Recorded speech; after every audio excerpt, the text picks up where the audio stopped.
Oke cuy, nama gue Farid Lazar dari kelas 1191. Gue bakal jelasin dinamika peran Indonesia dalam perdamaian dunia.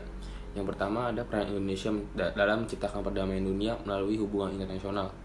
Jadi tuh ada makna hubungan internasional tuh dibagi tiga: politik luar negeri, hubungan luar negeri, yang ketiga politik internasional. Apa sih politik luar negeri? Politik luar negeri adalah seperangkat cara atau kebijakan atau strategi yang dilakukan oleh suatu negara untuk mengadakan hubungan dengan negara lain dengan tujuan negara serta mewujudkan kepentingan nasional negara yang bersangkutan.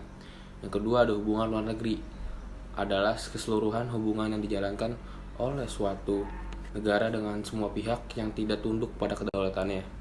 Yang ketiga ada politik internasional, adalah politik antar negara yang mencakup kepentingan dan tindakan beberapa atau semua negara serta proses interaksi antar negara maupun antar negara dengan. Dua, pentingnya hubungan internasional bagi Indonesia. Suatu negara dapat menjalin hubungan negara lain manakala kemerdekaan dan kedaulatannya telah diakui secara de facto dan dijuri oleh negara lain. Pentingnya hubungan internasional bagi Indonesia dibagi dua. Ada faktor eksternal, ada faktor internal.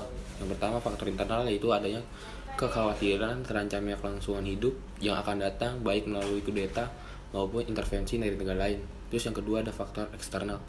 Apa sih faktor eksternal? Yaitu ketentuan hukum alam yang tidak dapat dipungkiri bahwa suatu negara tidak dapat berdiri sendiri, terutama dalam upaya memecahkan masalah-masalah ekonomi, politik, hukum, sosial, budaya, pertahanan, dan keamanan. Yang ketiga, politik luar negeri Indonesia dalam menjalin hubungan internasional. Setiap negara mempunyai kebijakan politiknya masing-masing. Kebijakan politik masing-masing negara dalam pergaulan internasional dinamakan politik luar negeri. Pemerintah Indonesia pada waktu itu berpendapat bahwa pendirian yang harus diambil tidak menjadikan negara kita terjebak dalam kepentingan dua blok. Negara kita harus menjadi subjek yang berhak menentukan sikap sendiri dan memperjuangkan tujuan sendiri, yaitu merdeka seutuhnya tanpa ada dorongan dalam negara lain.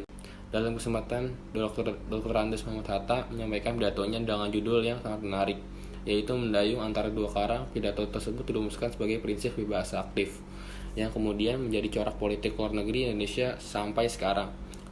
Bentuk kerjasama yang dikembangkan oleh bangsa Indonesia. Yang pertama, Indonesia menjadi anggota PBB. Yang kedua, memprakarsai penyelenggaraan konferensi Asia Afrika. Yang ketiga, ada keaktifan Indonesia sebagai salah satu pendiri gerakan non-blok. Yang keempat, Indonesia menjadi salah satu pendiri ASEAN. Sekian dari saya, kurang lebih mohon maaf. Wassalamualaikum warahmatullahi wabarakatuh.